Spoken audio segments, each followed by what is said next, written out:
আজ আমি বানাবো নতুন একটা রেসিপি। আমি বানাবো আজকে খানকুন পাতার ডগা যে আছে সেই ডগগুলোর একটা রেসিপি।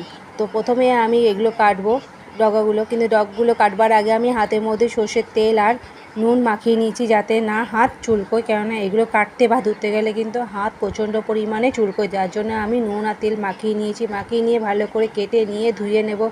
ধুয়ে আমি নুন দিয়ে ভালো করে গরম জলে ফুটিয়ে নেব। ফুটিয়ে নেওয়ার পর ওটাকে আমি জল ঝরিয়ে নামিয়ে নেব। আর আমি এর মধ্যে নামিয়ে নেওয়ার পর জল ঝরিয়ে তেল দিয়ে দেবো। তেলের মধ্যে কালো জিরে ফোড়ন, পেঁয়াজ কুচি, টমেটো বাটা, নুন, হলুদ, জিরে গুঁড়ো, লঙ্কার গুঁড়ো, আর এখানে আমি দিয়েছি একটুখানি আমচুর, যেটা আমি নিজে বানিয়েছিলাম।